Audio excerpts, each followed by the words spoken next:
Join me for part 2 for more Bruce Lee vintage collectibles with Sifu Alex Richter, aka the Kung Fu Genius, along with his sidekick Dre and my Bruce Lee brother Edgar Betancourt, where I will be sharing my rare Bruce Lee Chinese magazines, original Bruce Lee autographs and Jun Fan Gung Fu Institute receipts, rare Bruce Lee Golden Movie News magazines, and much, much more coming soon. Yeah, there's a lot of articles, a lot of reading, quality material reading in here, right? Oh, God, and yes. so the reason why I have this is because there was a story told by Bob Wall, which already, when there's a story told by the late Bob Wall, always got to double, triple, quadruple check it. All right, As you always say. Bob Wall famously sold his karate gi from Enter the Dragon at least 5 or 6 times. Oh, yeah. So anyway, shout out to the late Bob Wall, but you always had to check everything he said a little bit. But one of his kind of offhanded stories is usually whenever he has no skin in the game, you can probably believe the story. But when it's something where it's like about him, you have to be a little careful. So he told a story that he was over at Bruce Lee's house, the one at 41 Cumberland Road, and Bruce was talking about, let's just say, substances and how they can be performance enhancing, which, all fairness to Bruce Lee, when you read the Bob Baker letters, it was very clear that pretty much what he was using in the project of enhancing performance, the ability to write more, think more, be creative, do more stuff, stay awake, you know. Everyone that does a lot of coke says that when they don't want to admit that they actually really enjoy it. So he kind of propped up. According to Bob Wall, he said, "Hey, there's this, this article in Playboy magazine goes into it very in depth, and it was this issue, and in it actually has a centerfold on drugs. All right, so like you could pull it out, and it has a chart which says all the different types of drugs and what kind of things you could get from it, and." When you read it, because they really didn't know publicly how dangerous certain white substances were until the mid to late 70s. Yeah, when did this come out again?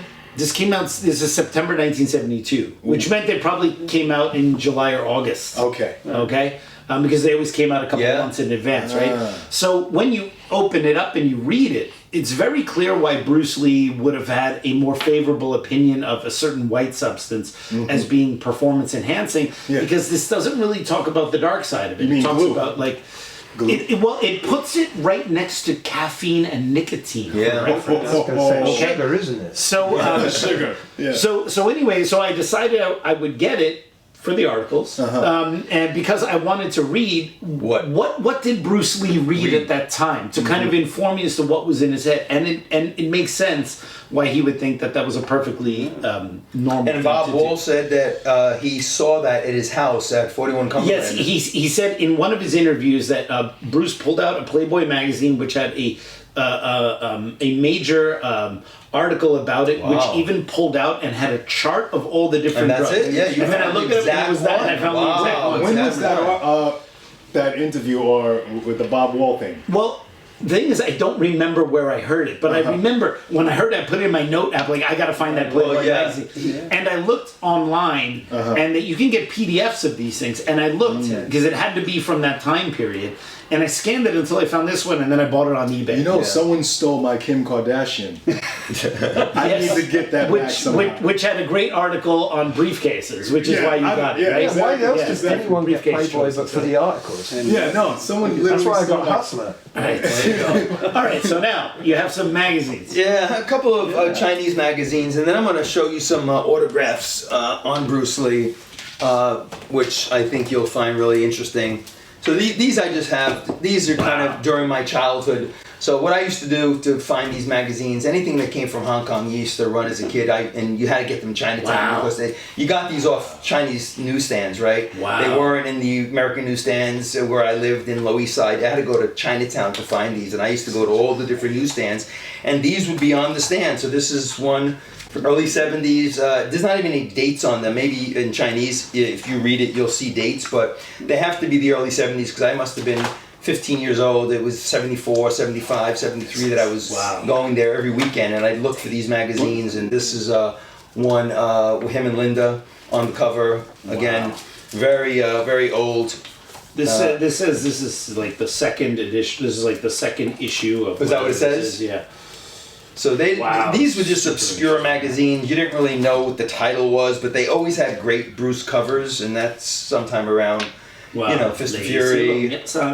And maybe he passed at this point on this one because you got the Betty Ting. Once Betty Ting pays in there, everything's quite salacious. At that point. And you can see they even have to Photoshop it because it's not an actual photo of him with Betty Ting Pei. Yeah, so, you see the overlap. These are the after death. These are. This is. That one's interesting. That one in your hand right there. 73. Yeah, so these he passed away already. So this is. What does that title say on top? Well, but technically, look. This is that's August from '73. So this is actually the same as Golden Harvest. So this looks like this is they're using the Gumwall, which is the same name as Golden Harvest. So they're making it either it's a magazine produced by Golden Harvest or they're trying to make it look like it's produced by Golden Harvest. Because it's called Golden Movie News. Yeah, these are again. But this is Bat Yuho, which obviously is August, but which means that it must have come out before. Yeah, because it came out in August, he died in July. It's the yeah. August issue, it's right? August issue. But it must have come out. Because it does cover Enter the Dragon in there, so he must have just finished Enter the Dragon. And they put this out, but it was put out in August. Yes. And being that it doesn't particularly make any reference to his death on the cover, I think it may have. Maybe it's a pre-death one then. Yep. Yeah. So not Bruce Lee related. Fantastic. Yeah, the one that you're holding, Charles, on the back. Oh, this is cool. King Kong. So that was King Kong 76. 76. So that's the date on it, July 76. So King Kong, right? That's when they remade the King Kong movie. King Kong remake. That was a pretty good one. Yeah, it wasn't bad actually. I remember that one. This is the same title, and when you look in the back, and it's GH, Golden Harvest. Yeah. So this clearly is a Golden Harvest magazine. Oh wow! Yes, I never picked up on that. So they're exploiting Bruce Lee. Yes. Yes, and this one here is basically saying three years after his death, so it's kind of like almost like an anniversary of Bruce Lee's death. 3 years later, 76. Yeah, and then this is a 77 version. So I just love these. Again, used to find these on the newsstands in Chinatown. Wow. And they were very, very. I like those Citizen watches on the back. Yeah, those are dope watches, right? Check that out. That's sick. Cool, man. Early 70s. Trying to look for Bruce Lee's Seiko watch. That's the one that I want to get. And then just another great. And these all use portraits of him on the covers, and I just love these magazines. I've had them in my possession now over 50 years, and got these. Like I said, I bought them in New York City, Chinatown, when I was a kid. Yeah. Also, these are the Hoy brothers, famous comedians. The middle brother, Michael Hoy, was friends with Bruce Lee. In fact, there are photos where Bruce Lee was with Jimmy Wang Yu. Oh wow! And he's wearing the overalls. Yes. And their brother is there also, and he had their brother had learned some Jeet Kune Do from Bruce Lee in Hong Kong, but mainly for theatrics. Oh wow! And Michael Hoy's wife was the Filipina and very close to Linda Lee. Yeah, they were friends. Yeah. Yeah, you would love these outs because they have all the movie stars of that era. So Angela Mao's in here. All the ones in addition to Bruce Lee, which they always had a great article with color photos, but they had all the other movie stars that were coming up at that time, Sammo Hung and a lot of Angela Mao as well. So really great magazines. Fantastic. So do you want to go over another collectible on your end? Yeah. So this is not original, but it is something I consider kind of special, and I don't know if I've discussed this on the podcast before, but this is something that was given to me by my late podcast partner, Big Sean Madigan, who was a big, huge Bruce Lee, but he was more of a Jeet Kune Do guy than he was like a Bruce Lee guy. And he had, and I don't know how he got this, but he got scans of Bruce Lee's notes. Now, none of these notes here are things that we haven't seen in other books, but normally when they go in books, they just scan the text on a white background. But here you can actually see the original scan is on the lines paper. And then you can see the original colors that this stuff came in. So this is this one here is on forward and backwards movements. So that came right from his notebook, right? The it's a lines scan notebook. right, Scan from, the right notebook. from the So notebook. So, it you looks, could see the lines on the paper. Yes. Oh, that was a great And then write. what's You also probably got it from John Little. What's also interesting, I don't know that. What's also interesting is that a lot of his Chinese stuff, he often in the Chinese notes would describe Wing Chun stuff or would compare stuff to Wing Chun. So when you would look at his notes where he would have English and he would have Chinese, some people think like, oh, he's writing in English and then he has a Chinese translation. Why would Bruce Lee need to translate for himself? You know what I mean? Like what? No, it was usually what he would write in English might be notes that he was taking from a book. Yeah. And Chinese was much quicker for him to write because of his shorthand. So when he had his own notes or wanted to compare it to Wing Chun, that's what he would write in Chinese on the side. Right. Those are his actual notes. The Chinese stuff. The English stuff is usually his notations on what he read from some paraphrasing quotes. Yes, exactly, like that, right? Yeah. And so if you want to see Bruce's own ideas, you have to read the Chinese. The Chinese, wow. Right? And that's the interesting part. Now, this is probably one of my favorites, and this we've seen in Tao of Jeet Kune Do, but this is Bruce Lee describing the 5 ways of attack on the lined paper. Wow. All in Chinese. Both in English and Chinese. Oh, I right? see. Yes. And so it's also interesting to see what he called that stuff. And they in used Chinese. a lot of these in the Tao, right? Yes, for sure. I've seen a lot of these drawings and stuff in the Tao of Jeet Kune Do. I think it's cooler on the lined paper. Oh, because it has that original feel. Yeah, right? that authentic and then feel. His Kung Fu program here, training program. That's incredible. 4 factors, everything like this, techniques, tempo, all this kind of stuff, tactics. Yeah, and then... So who'd you say gave you these? Big Sean Manigan. Big Sean, wow. Manigan. So he picked these up. Unfortunately, he gave these to me as a gift. I do not know where he got them from, but I'm super duper grateful because I've looked through the Chinese and gained all sorts of insights. There's the Wing Chun fist. Yeah, there it is. On the middle there. It talks about the immovable elbow. This was Bruce Lee's idea based on his understanding of Wing Chun. Yeah. Tao of Kung Fu. Gates, all this kind of stuff here. Yeah, so really, really cool That's stuff. really nice stuff, man. I very, very happy to... Right from the source there. Right from the source. What year would you think that was? He was writing that? Well, it's difficult to tell because he wrote a huge amount of these notes when he was laid up after his back injury in 1970. But he coined the term Jeet Kune Do in 67. Yeah. So clearly he also must have written a bunch of stuff before then too. I don't know, and I'm not sure. Okay. Maybe maybe that's a question for Richard Torres or something. Yeah. So he probably knows a little bit better, like the timeline of this stuff here. Yeah, Richard Torres is in, and after bringing him up, he's in the midst of writing the whole timeline of Bruce Lee from when he was born to when he passed. I mean, he has 8 volumes that he's taken 50 years to put together. Holy cow. Of almost every day of Bruce Lee's life is going to be in this timeline. He's documented from everyone he met over the last 55 years. Incredible. And I saw this library one day when I was over his house, and I go, what else? He goes, I've been working on this book series for 50 years now, and he's almost done with it, and it's going to lay out everything like you just said. Wonder what the timeline is? It's probably going to be in that reference guide. That's awesome. So I'm looking forward to that coming out. Shout out to RT. Yeah, man. Wow. Woo. Big time. Yes. Before we go into this really, really cool stuff. So some people who are watching this might be new to the whole collectibles thing. I know just because I learned a lot from watching your channel and from having you and seeing Hector and also seeing other Bruce Lee collectors and being a bit of a Bruce Lee nerd myself. There's a lot of fake Bruce Lee stuff out there. To say the least. Yes, I've seen stuff where even me is like a I wouldn't say my area of expertise is not necessarily on the collectible side of things, but when I can look at something and go, no man, that's fake, then I think it's really bad. There was a big auction in Hong Kong last year in which they purported to sell all sorts of things.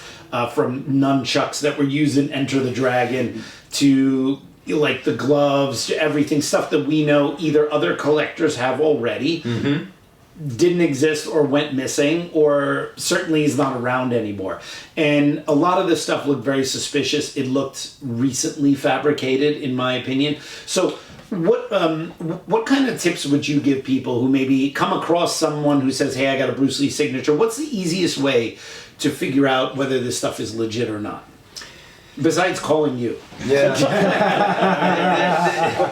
Price is the first thing. Yes. I mean, if it's too good to be true, it's Right. obviously Yes. a fake. Right. You know, I was just recently on the Heritage Auctions website, and one of Bruce Lee's checks came up for sale. It started at $3,000. Now that was the starting point. Right. And after several days, up to the last point of sale, where they dropped the hammer, it went to 10,000. Wow. Yeah. And that's about right for a check on Bruce Lee. I think that's actually a Well, reasonable price. Yeah. timeline. Like when I talk to Charles, and Charles will tell you, well, in this year I paid such and such Right. amount. So the value Yes. of a check like that. Now the cool thing about this check, it was from 1966. Oh, wow. And it had something to do with CBS Fox on it. Oh wow! So it was around the time of Green Hornet. Yeah. Wow. Nice. That's really That cool. was- yeah, That's it really went for cool. 10,000. Yeah, because that's really the time when he first came to prominence. I've been on Etsy and I've seen Bruce Lee check for $500 or something like that. And come on, Something it's seems a little off, right? way off. But they take advantage of the people who don't know, right? Yes. And they think I found the check for 500, and they'll buy it on impulse, right? Right. And then it's fake. So, It's- and even now it's hard. Even if you see a letter of authenticity, people even forge those now. Right. Those are even fake. Yeah. So I stick to, like Edgar just said, credible auction houses, Heritage Auctions, which is the biggest auction house here in New York City. Christie's auction house. When you see Bruce Lee items or any kind of on those places, those are pretty much, legit for the most part. But now you mentioned Julian's. Yes. I never really heard much of Julian's. Right. But when that hit the scene, Yes. everyone got really excited at first because Right. there was so many Bruce Lee items there. But then I started making calls to like Richard Torres and other people, Hector, people that have been in this field for 60 years now. And almost everyone said the same thing, that the majority of the items were bogus. Yeah, the link was sent to me by my student who got me the SFX Bruce Lee shirt. And he's like, "Hey, Steve, check this out." And I looked at him within like a couple minutes. I was like, Yeah. Because they had stuff, for example, like the famous Lei Gongman white T-shirt that Bruce Lee wore in Big Boss. Big Boss. And they still manufacture Lei Gongman. In fact, every time I go to Hong Kong, You buy one, right? Yeah. I bring people to a Lei Gongman shop, and then you can get the I long went on a sleeve, the short mission as sleeve. soon as I got landed. Exactly. Yes, and because they're really comfortable, but they still make them the same way they made them back then. And I saw the supposed Lei Gongman shirt that was from Big Boss, and it looked like they had just bought it from the store the day before and put it there.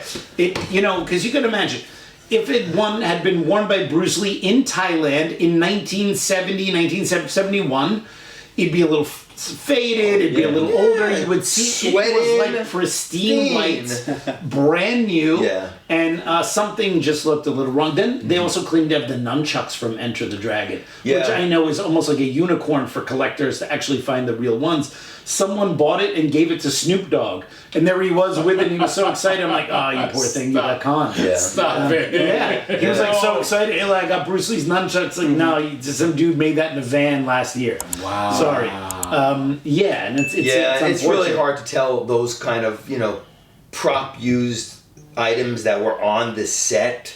I mean, unless it comes from a real legit person. Like if, one of the directors say, "Hey, Bruce gave me this," and, one of the directors is still alive, and he goes, "I was handed this by Bruce Lee, and this was on the set with me when we made it." That's something different than just, "Oh, here goes the nunchucks that was on the set of Enter the Dragon." Right. Who says they're real, and how do you verify that? Right. You need provenance. You need provenance. Yes. And so I know one of the big white whales for BruceLee collectors has always been trying to find the yellow tracksuit from Game of Death, which from what I understood, they basically just chucked that stuff. Raymond Chow Gold, they threw away a lot of that stuff because they didn't really know that stuff would be worth anything, and so. But there have been a number of yellow tracksuits. There was just one recently, right? For 120 grand, starting.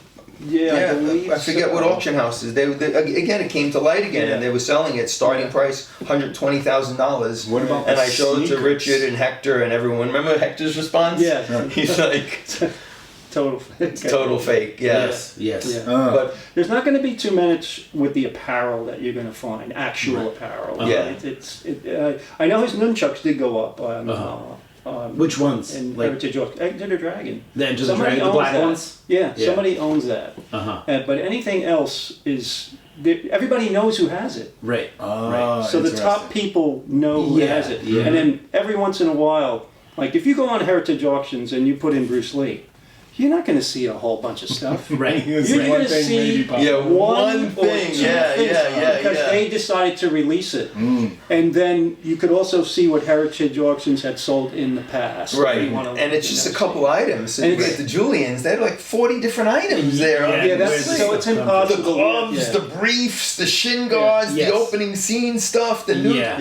Yeah. Yeah, and it was even all you fake. said the Wing Chun dummy looks so fake. Yeah, and it wasn't like the when one was that he this? used. Which trip? No, it was either last year or the year before. When you guys went out there? Yeah, I didn't go Oh, you to didn't it, but go. it was in Hong Kong. But Ming sent me the link, and I looked at it, and I was like, "Nah, man, something Something. Yeah. is not right here." Okay. Yeah, yeah, it's unfortunate because people really want this stuff, yeah. but you know this, Yeah. and people will spend money on fake stuff. Now, unfortunately. can I ask a question? When did Bruce go from star to a legend? What do you think? When was it, or what was it, or like how did that just flip and explode? Yeah. My 'Cause- opinion is after his death. Yeah, Yeah, I of think so, course. too. Yeah, Right. It's kind of like Enter a the Dragon. Kind of Yeah. like a It James wasn't Dean, immediately you after know? the death, Right. right? It wasn't because No, you it was- mentioned that earlier. No, it was. I think Enter the Dragon put him on the map. Yeah. And Yes. that made him everyone, and then he was That was gone. it. The Yeah. frenzy that happened Yeah. after that was released was Right. remember Kung Fu Fighting song came out and everyone was Kung Fu Fighting in the streets. It was like Yeah. you heard that played for When a did that year. come out? And- That song. Yeah, it was like 73, 74. Okay. Yeah, that was an early song. Because It everybody was right. kung fu fighting. Oh my God! Everybody. Yeah, and it was right after Enter the Dragon, and that started it all. Yeah, it's a kind of good song for plug all those 70s cocaine disco bashes. Are you talking about the Disco Duck song? Remember that one? No. But if you have certain stars, James Dean, when he passed away, Marilyn Monroe, when Yes. she passed away. You know, the place I work, Marilyn frequented. Okay. She was like die hard, always there, and her and her husband, Joe Really? DiMaggio, Okay. they have a corner that they sat at, right? I'm always out there and just like, I look at that corner, I'm like, Where is that place? What is that? it's called Bill's Supper Club. It used to be Oh, called wow. Bill's Gay 90s, referencing the 1890s. The gay night. Yes, yes. Again, Mikey. Wait, what? Because some people will be like, yeah, gay guy. What's that? Gay means happy. Yeah, I know. Everyone knows. I know. Happy and Everyone gay. knows that. Yes. Go ahead. in collecting, you have what I always call it the Holy Grails. Yes. And there are a few Holy Grails out Right, there. right. And I at one point was thinking that the Black Belt magazine was the Holy Grail.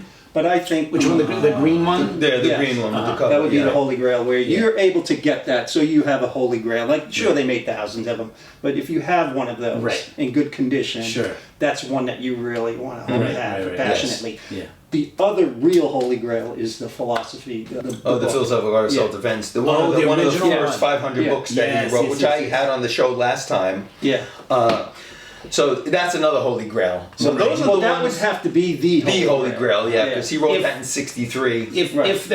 If there was one collectible you could get, would it be that one? Like, Yes. like you could just, it would be the It would be the philosophical book. art of It self-defense. would be- yeah, and there's it would a be that book. handful Yeah. that he signed to people. Like Oh, if you wow. get that, you open it and his signature's in there with the beautiful Chinese character and his Wow, name. wow. Like Taki had one, Damn. and I think his son Andy still has it. You get one of those. Like Perry Lee had one with the signature in there. Wow. Bruce only like gave those to friends. Wow. There's like maybe 5 of them with the signature. That's really the Holy You have Grail. to, I consider some of the stuff to be obtainable. It has to be obtainable. Yes. So you make 500 copies. Right. So if you're one of those, Yeah. then you have somewhat of a Holy Grail. Got it. Now, if you have a membership card that with his signature and everything like that, I don't look at that as a Holy Grail. That's something that's priceless. Right. Almost. Right, So, right. You know, you can't say, oh, he made so much of these, because he really only did it for those students. students, yeah. So there's only so few of those. But Right.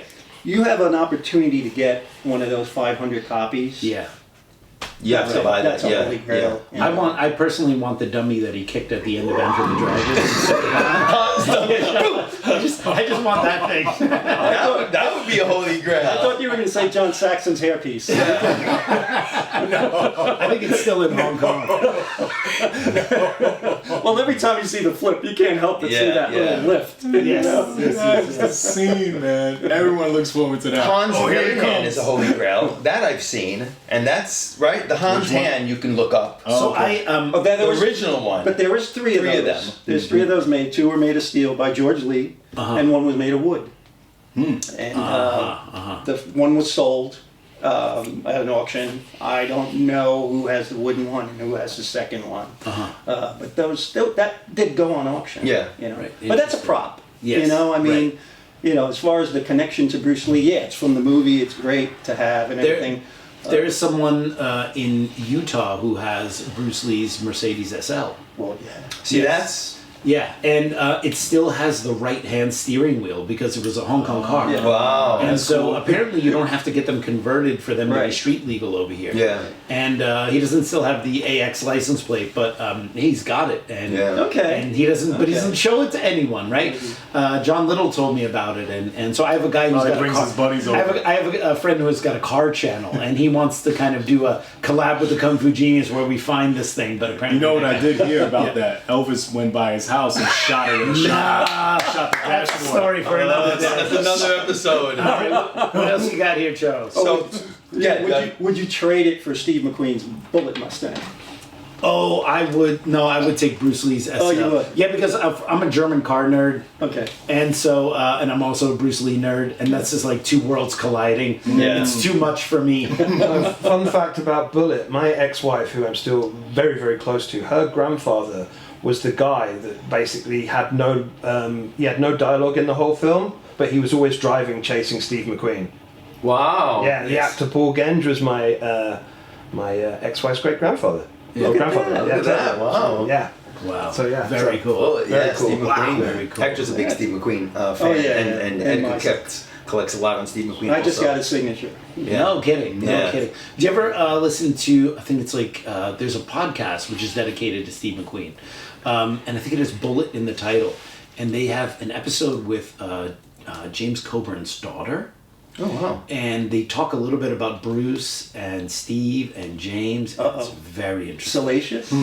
A little bit. Yeah, I can send you the link afterwards. Very interesting. Wow. All right, what do we got Well, here? It didn't end like Natalie Wood. No, exactly.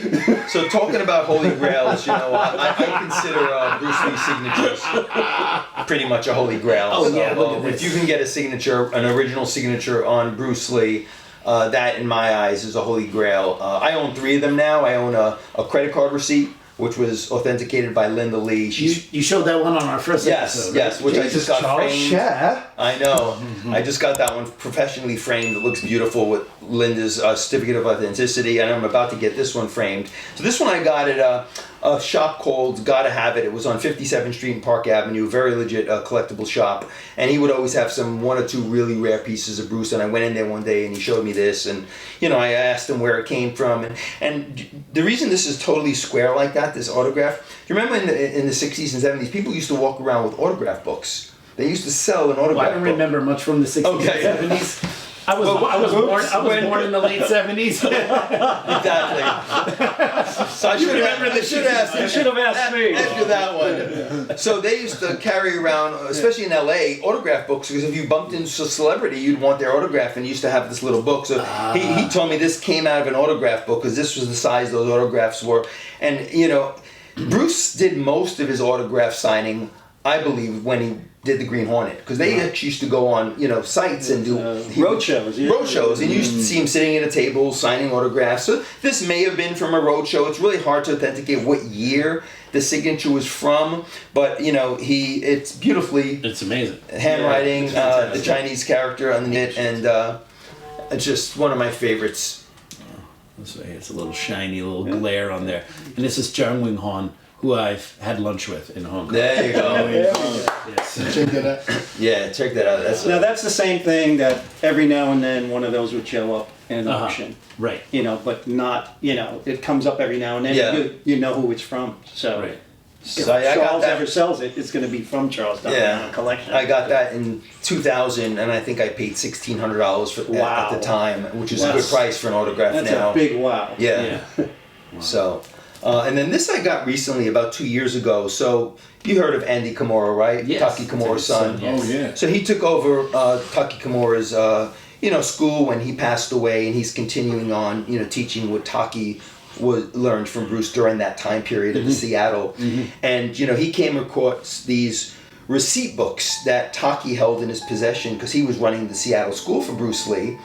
And so recently, 2 years ago, he found a receipt book that was from his dad, and there was a couple left in there, and this is one of the receipts. Wow. With the stamp from the Seattle school, and that he pulled out of the book. Wow. Hector bought one, I bought one. There's a few people that purchased one. Stay tuned for the grand finale for more Bruce Lee vintage collectibles with Sifu Alex Richter, aka the Kung Fu Genius, along with his sidekick Dre and my Bruce Lee brother Edgar Betancourt, where I will be sharing more original Bruce Lee Junfang Kung Fu Institute receipts, Brandon Lee original autographs, more of my vintage Bruce Lee collectibles, Alex Ben Block's new Bruce Lee book just released, and much, much more coming soon.